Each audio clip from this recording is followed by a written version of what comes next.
Olá, tudo bem? Seja bem-vindo a mais um conteúdo aqui da Atibaia TV.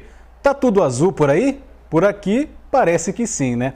Nós estamos no mês de novembro, que é conhecido como mês de combate e prevenção ao câncer de próstata. Esse assunto que ainda gera muito tabu no meio dos homens. Por isso, nós vamos conversar com a doutora Selene Bragion, que vai tirar nossas dúvidas, esclarecer esses assuntos e mostrar a importância de deixar o preconceito de lado e cuidar da saúde. Doutora Selene, que trabalha atualmente no Hospital Albert Sabin, aqui em Atibaia, vai falar com a gente sobre esse assunto. Doutora, primeiramente, muito obrigado pela sua presença. Muito importante falar sobre esse assunto, né? Eu que agradeço a oportunidade de estar aqui e poder conversar um pouquinho com vocês e falar um pouquinho sobre esse tema tão importante, principalmente nesse mês agora, que é nosso enfoque aqui, nosso objetivo, lembrar todo mundo sobre a importância de cuidar da saúde.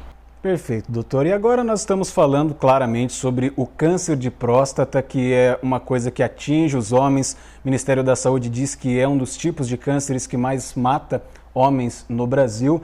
E para a gente já colocar esse assunto na mesa, o que é o câncer de próstata, doutora? O câncer de próstata é uma patologia que atinge uma glândula do sistema reprodutor masculino, né? Então, acho que é importante a gente falar que a próstata é uma glândula de mais ou menos 20 gramas que fica logo abaixo da bexiga e ela é responsável, então, por produção de fluidos do líquido ejaculatório.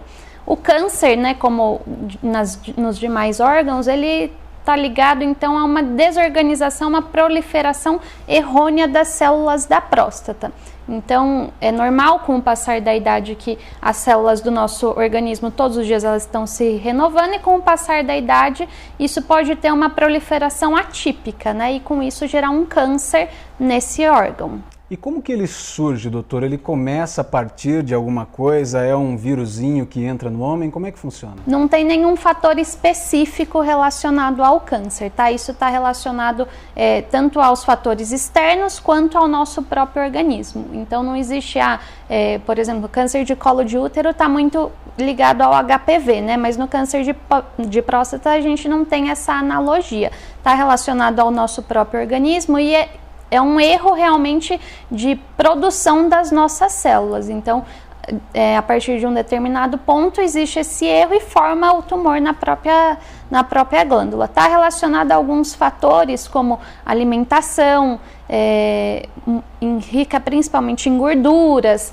a idade, quanto maior a idade, maior a propensão, a obesidade também está relacionada, hábitos de vida de maneira geral, né? Então a falta de atividade física, a obesidade, tudo isso contribui, mas não existe um único fator isolado que gere o câncer de próstata. Então quer dizer, alguns hábitos comuns que as pessoas têm, de repente comer bastante besteira, não fazer atividade física, isso pode acarretar num câncer de próstata? Sim, sem dúvida são fatores que estão relacionados à maior incidência do câncer de próstata. Então a orientação, acredito que não só, né, para o câncer de próstata, mas de uma maneira geral, é dos hábitos de vida saudáveis. Então, baixa ingesta de gordura, atividade física, tudo isso é uma maneira de diminuir a incidência na população, com certeza. Tá certo. E tem faixa etária, característica específica? Qual que é o público que o câncer de próstata costuma atingir, doutora?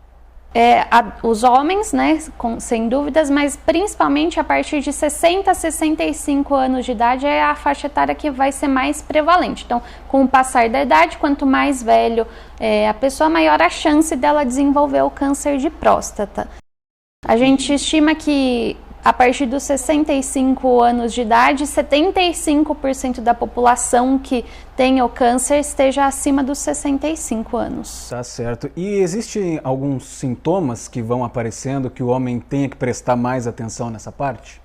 Acho que o principal enfoque do Novembro Azul é justamente por isso, né? O câncer de próstata é uma doença que ela é silenciosa. Então, é uma doença que demora para se desenvolver. A maioria dos casos demora, às vezes, 10 anos desde o comecinho, da primeira célula tumoral até a gente ter a doença em si, mas é uma doença silenciosa. Então, por isso que a gente enfatiza tanto que não tem uma prevenção específica, não tem nada que você possa fazer específico para evitar, a não ser a detecção precoce. como é uma doença silenciosa, quando a gente vai ter sintomas, em 95% dos casos já é uma doença avançada, ou seja, uma doença que não está confinada apenas à próstata, já se espalhou. E nesses casos a chance de cura é muito menor. Por isso a importância da prevenção, da detecção precoce para a gente fazer o diagnóstico quanto antes possível e poder dar cura para o paciente. Perfeito, doutora. E creio que muitos homens que estão nos assistindo ou passam por isso ou tem gente na família, histórico, e tiveram que enfrentar essa situação. Mas quais as principais formas de tratamento depois de se descobrir o câncer ali no seu estágio inicial ou de uma outra forma que ainda não traga um risco iminente para esse paciente? Quais as principais formas de tratamento? A doença localizada, quando ela está só na próstata, em estágio inicial, então ela tem algumas modalidades de tratamento. Isso precisa ser individualizado em cada caso, né, com o médico e o paciente. Mas, em geral, a gente tem uma possibilidade que a gente chama de vigilância ativa, seria apenas acompanhar até dado momento, e ainda as terapêuticas que são curativas podem ser cirurgia ou radioterapia. Aí, dependendo do caso, do paciente, a gente vai indicar a melhor modalidade. Dentro da terapêutica cirúrgica, nós temos algumas possibilidades, então, que são as vias de acesso cirúrgico. A cirurgia aberta, né, que é por corte convencional, a cirurgia por vídeo, que são cortezinhos menores, e hoje em dia o que a gente tem de mais moderno é a possibilidade da cirurgia robótica, mas são todas dentro, então, da cura cirúrgica. E doutora, você é urologista, trabalha com isso já há alguns anos e melhor do que ninguém sabe o tabu, o preconceito, o bloqueio que existe nos homens quando a gente fala do exame de toque, que é o exame feito, que é uma das melhores formas de você detectar o câncer logo no início, mas muitos homens, seja por machismo, por preconceito mesmo, por vergonha, não se dão ao luxo de fazer esse exame, se é que podemos dizer dessa forma, e acabam prejudicando não só a si, mas toda a sua família que está aí em volta. Então, doutora, para a gente explicar para todos os nossos companheiros machos que estão assistindo, qual que é a importância de se realizar o exame de toque para cuidar dessa parte da saúde? O preconizado é que a gente realize 2 métodos para a detecção precoce do câncer. Então, o toque retal junto com o exame de sangue. Tem muito paciente que acha que só o exame de sangue já é o suficiente, mas por que é indicado a realização dos dois? Cerca de 30% dos casos em que o exame de sangue está normal, a gente pode ter um toque alterado.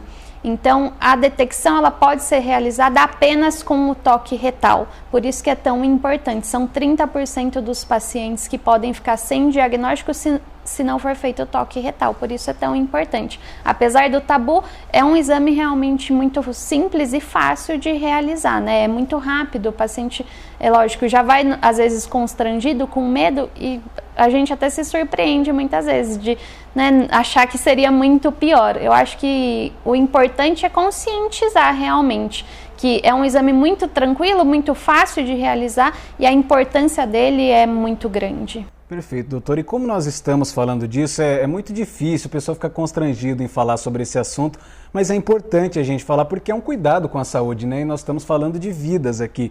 Então, como é que é esse exame? Ele tem uma duração muito rápida, a gente sempre ouve falar, mas ouvindo a especialista falar agora, é um exame muito rápido, é indolor, tem alguma consequência? Como é que é essa parte necessária da vida do homem? Não, o exame realmente ele é muito tranquilo, é super rápido, então é realmente apenas um toque retal, é feito com luva e xilocaína gel, que é para diminuir o desconforto, mas é só o suficiente para a gente palpar, né? Então a próstata, ela é semelhante a gente falar o toque com a ponta do nariz, é o tempo suficiente da gente poder examinar a próstata e ver se não existe nenhuma nodulação ali presente, mas não causa nenhuma dor, não tem nenhum depois do exame não gera nenhum desconforto, nada disso. Então, quer dizer, pelo toque você consegue sentir se existe alguma coisinha que não deveria estar ali e aí sim iniciar um processo de tratamento. Exatamente. O que vai fazer o diagnóstico do câncer de próstata, na verdade, é a biópsia, né, da próstata.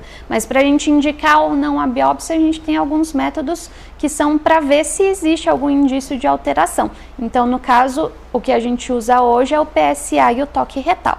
O PSA é um exame de sangue, então também não é grande desconforto, né? Só uma coleta de sangue, como qualquer outro exame, e o toque retal, que faz parte do exame físico. Perfeito, doutora. E assim, para a gente quebrar essa barreira, colocar na cabeça dos homens a necessidade de fazer isso, às vezes a gente até apela para o lado emocional, né? Principalmente aqueles que têm filhos, que têm esposa, que precisam ter esse cuidado não só com a sua própria saúde, mas como que a gente consegue colocar isso de fato na cabeça dos homens, conscientizar e quebrar esse tabu e preconceito? Eu acho que é mais fácil quando a gente traz isso em números, né? Então hoje a estimativa é que o câncer de próstata atinge cerca de 1 a cada 6 homens na população. Então é uma doença muito prevalente, né? E estima que a mortalidade no Brasil anual seja em torno de 15 a 16 mil casos. Então eu acho que quando a gente pensa no macro, talvez isso fique um pouco distante, né? Mas quando a gente traz isso para casa, né, para a família da gente, é importante a gente pensar dessa maneira. E se com um exame e um exame físico e um exame de sangue, eu não estou evitando a minha própria doença, né? A gente acha que nunca vai acontecer, mas sim, podemos estar, infelizmente, entre os acometidos pela doença e entre os ainda pior, né? Que a doença pode matar. Acho que essa é a principal lição, assim, que a gente tem que trazer em mente. Realmente é a detecção precoce, né? Então, evitar uma doença que tem um curso, quando tratada, muito favorável. Certo. E doutora, falando agora daqueles pacientes que fizeram o exame e infelizmente tiveram ali o resultado positivo, foram acometidos com esse câncer, a princípio todos levam um susto, né?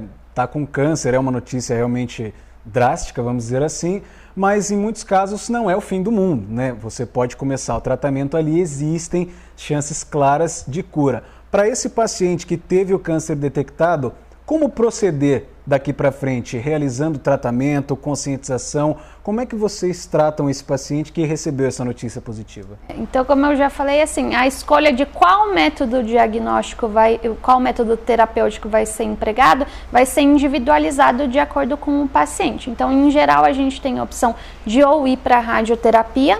A radioterapia são cerca de 39, 40 sessões que esse paciente faz, e é indolor o tratamento, só que esse paciente pode, depois da radioterapia, manifestar alguns sintomas. Então pode ter sangramento na urina, pode ter, acho que a grande preocupação dos pacientes, casos de disfunção erétil podem ser causados também pela radioterapia, então isso mais a longo prazo. Mas existem os pacientes que são submetidos à radioterapia e não manifestam nenhum sintoma. E no caso da cirurgia, então o paciente vai ser submetido a um procedimento cirúrgico. Como qualquer cirurgia, existe o tempo de recuperação, né, pós-operatória, mas no pós-operatório o paciente tem uma vida normal. Algumas coisas que podem acontecer devido ao tratamento, então tanto a rádio quanto a cirurgia possuem, né, efeitos inerentes ao procedimento, que pode acontecer, mas são cada vez menores os casos em que isso acontece, são incontinência urinária, disfunção erétil e às vezes algum grau de dor no pós-operatório devido ao procedimento cirúrgico mesmo. Porém, esses casos também é importante a gente lembrar que, embora o paciente possa manifestar algum desses sintomas, a gente tem métodos depois para tratar esses sintomas, tanto a incontinência quanto a disfunção, por exemplo.